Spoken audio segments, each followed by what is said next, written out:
New lead in hunt for Nazi-era treasure in southern Poland. Treasure hunters claim latest 200 million pound haul of Nazi gold found beneath former SS Brothel palace. Treasure hunting team led by Roman Fronanik say they will soon possible unearth an enormous cache of valuables allegedly stolen by the SS in the final days of the war. Beneath an 18th century palace in the village of Minkowskie in southern Poland. Now let's deep deeper into today's story on the AI podcast. Okay, we're diving into a treasure hunt today. And this isn't just some old story, this is happening right now.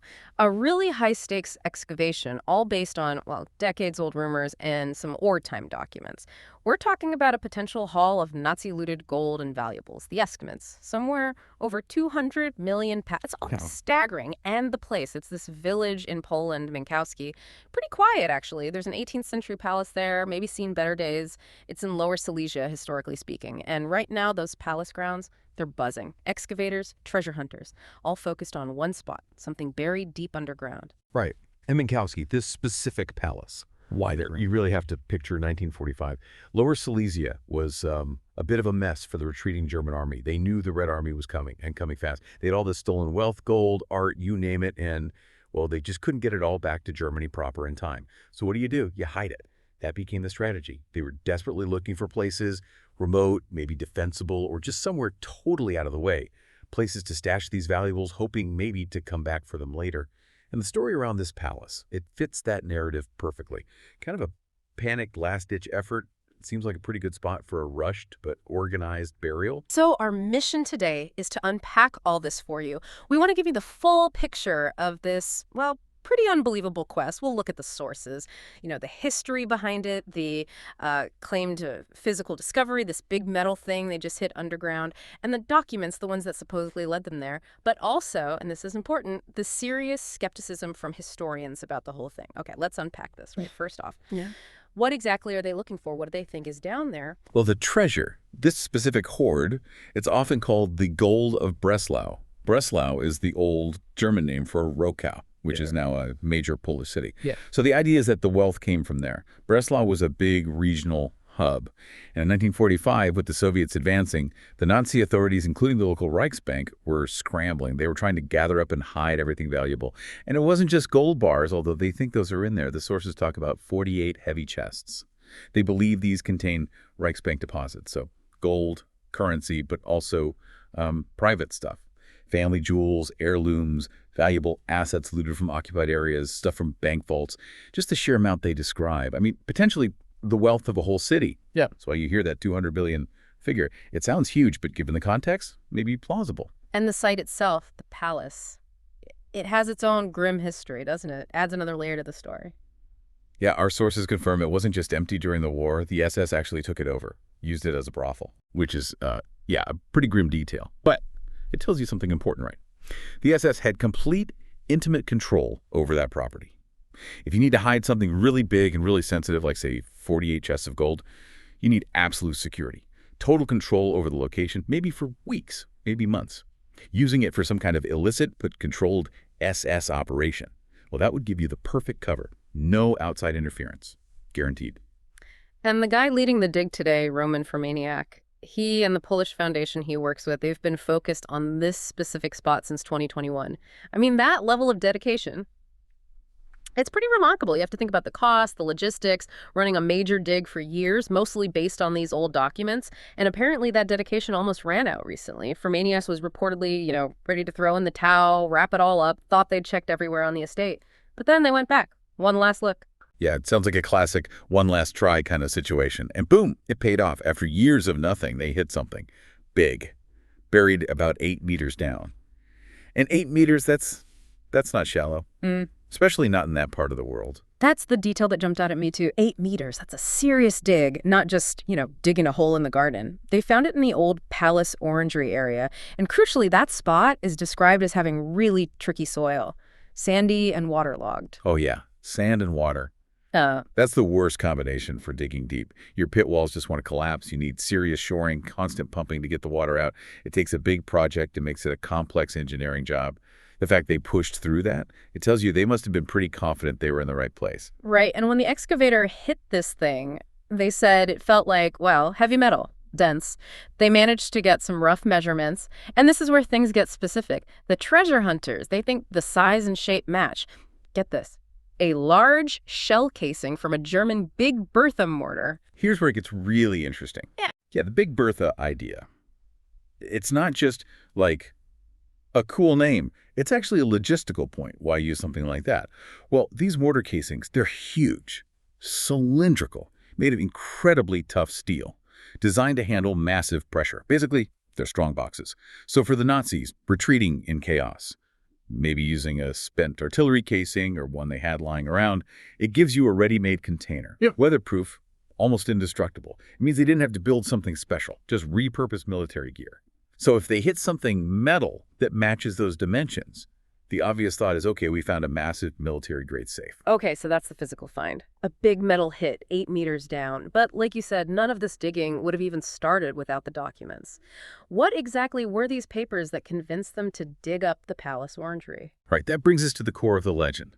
There are 2 key documents, this alleged wartime diary and a letter that supposedly goes with it. The whole dig really hinges on these texts and how they surfaced. Well, it's a bit unconventional. The diary is said to be written by an SS officer using the name Minkowskie, just as a pseudonym apparently, and the backstory is pretty wild. Supposedly, this diary was kept secret by a Masonic lodge in Germany for decades, hidden away. Eventually, somehow, it made its way to the Polish Foundation doing the excavation. Now, the Masonic lodge part, who knows if that's true or just, adds to the mystique, but it's part of the story. But the diary itself, it's meant to be incredibly specific, right? Not just vague mentions of treasure. It gives an exact count and condition. There's this quote, 48 chests from the Reichsbank in good condition, hidden, very well covered with earth, and greened with still living plants. Yeah, that detail, greened with still living plants. It suggests a really careful concealment. Like, they tried to make the burial spot look completely natural, undisturbed, maybe for years. That kind of specific description, that's what really fueled the team's commitment. They felt like they had a map. And then there's the second document, the letter. It seems to back things up perfectly. It's supposed to be from a senior SS officer calling himself von Stein, writing to a woman named Inge. Apparently she worked at the palace during the war. And the letter, it's like he's entrusting the treasure to her, suggesting she'd be the only one left who knew the location. The key line is pretty specific, almost chilling. The remaining 48 heavy Reichsbank's chests and all the family chests I hereby entrust to you. Only you know where they are located. And again, it matches the diary, 48 chests. Okay, but this is where we need to pump the brakes a little. Those documents, they sound amazing, very dramatic. But if we're doing a proper deep dive, we have to ask the big question, are they actually real? This raises an important question. Because a team of historians was brought in to look at these texts, to verify them. And their findings. They threw a whole lot of cold water on the project. We're talking about a massive, expensive operation based on documents that might not be historically sound at all. And what's interesting is how the historians questioned them. It wasn't just a gut feeling. They found specific structural problems.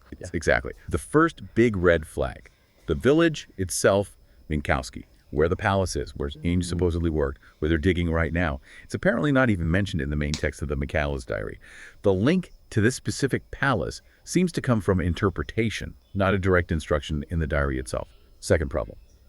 That von Stein letter. It didn't seem to fit with the main diary manuscript structurally. It looked like maybe it was added later, or maybe it was a separate piece altogether that got lumped in. It raised questions about, was it written at the same time by the same person? Okay, but the real bombshell finding, that was when they compared the diary text to other books, right?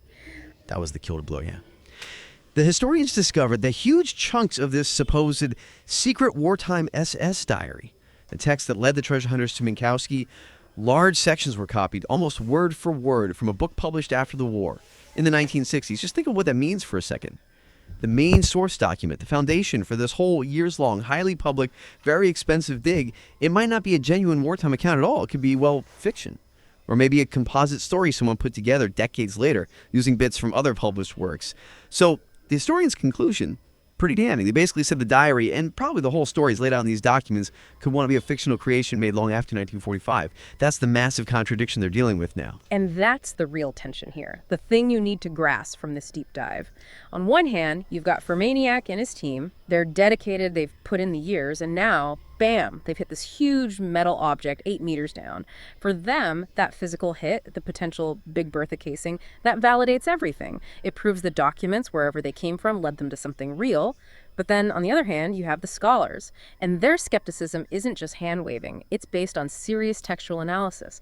The very foundation of the hunt, the diary, the letter, seems highly suspect, possibly even plagiarized. So the physical evidence now has to overcome what looks like potential documentary fraud. It's a huge hurdle. So what does this all mean? Well, looking at the potential outcome, the so what. If they manage to pull that container out, open it up, and it actually does contain 48 Reichsbank chests, family jewels, that would be extraordinary. Truly a major historical find. One of the biggest verified wartime treasures ever found. It would give us this small but unique glimpse into those chaotic final days of the Reich in that region. But, and it's a big but, until that object is independently verified, authenticated, and we get a clearer picture of the document's context, the story is still, well, as much legend as fact. That's what our sources are saying. We're kind of stuck right now between a really compelling story and this big, mysterious, unproven metal object buried in the ground. So here's a final thought for you to chew on. This search has gone on for years, right? Even with mounting evidence that the documents might be, let's say, unreliable, fabricated even. How does the power of these old legends, like the gold of Breslau, keep driving these huge, expensive physical searches, even when the paper trail looks really shaky? What does that persistence, that need to believe there's still treasure buried out there, say about our fascination with history's hidden secrets? Something to think about. Thank you for joining us for this deep dive into the hunt for the elusive gold of Breslau. We'll definitely be keeping an eye on what happens next in Minkowskie. Okay, one question for you. Has the 200 million pound Nazi gold treasure finally been found, or is this another false alarm? Don't forget to comment it. Thanks.